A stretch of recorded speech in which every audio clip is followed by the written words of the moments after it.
Very good. So if I were sorting them by big and small, I would be sorting them by size. Okay. How else can we sort rocks? Elia?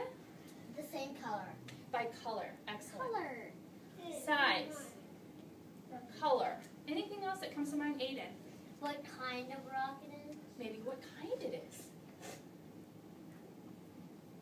What kind of rock? Good. We have 3 so far. Petra? By like how it feels.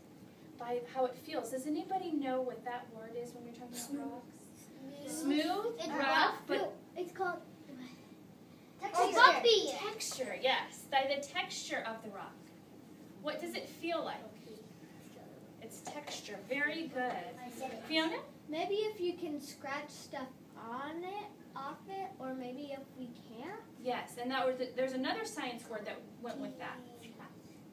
When they scratch it with a nail, they're testing the Texture. exactly how hard it is. It's hardness. Okay. Point to the shiny group, and then you have the non-shiny group. Excellent. What I want you to do now is to make a graph of the rocks. Okay. So I see Holly's already going to line them up.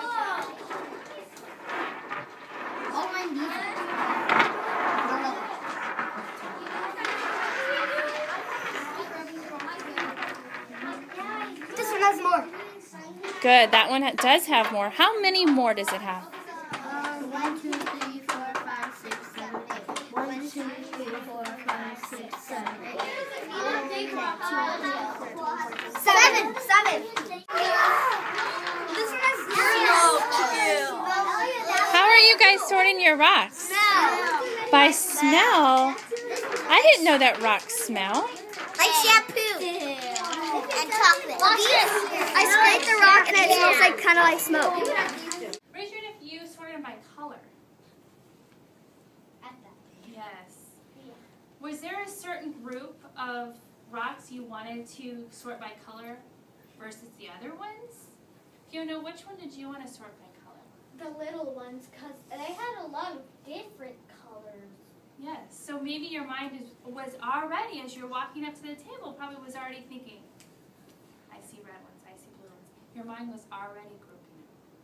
That's when you know you have a smart mind, right? Your brain's already thinking that way. Raise your hand if you sorted them by the kind of rock they are.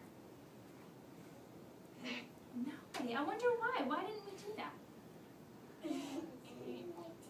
We did. We did. We don't know what they are. Yeah. What about texture? Did we sort them by texture, anybody? Remember, texture is how they Feel. How they feel. Why might you sort rocks by texture? What they feel like? Rhea S?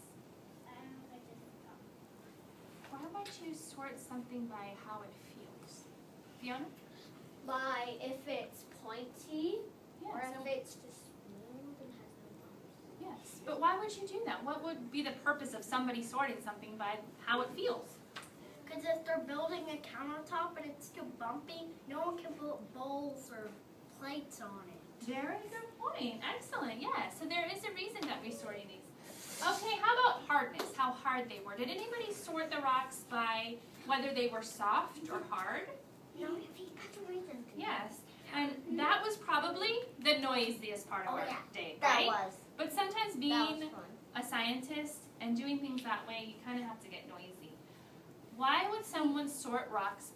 Or, okay, why would someone want a soft rock? Or why would someone want a hard rock? What would be the reason for them to sort rocks in that way? Holly? Because if it's hard, like it has like a bunch of points, and you can get a cut from it. Yes. So, for example, she said that maybe you wouldn't want hard rocks because you might get hurt by them. So, if the principal was going to build us a new playground and she needed to put rocks out there, what kind of rocks do you think she'd put on our playground? Hard pebbles. Probably the softer ones